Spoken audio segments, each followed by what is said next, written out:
Chiếc áo khoác không làm mùa đông biến mất.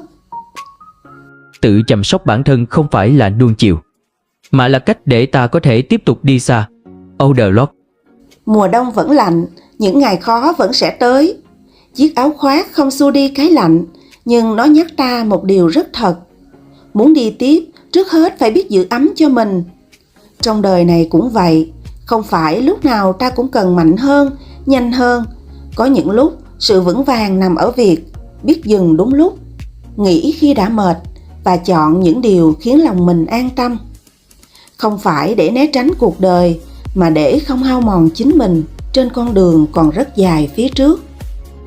Có thể hôm nay điều bạn cần không phải là cố hơn, mà là giữ mình nguyên vẹn thêm một chút. Góc nhỏ lặng thầm, đồng hành cùng bạn.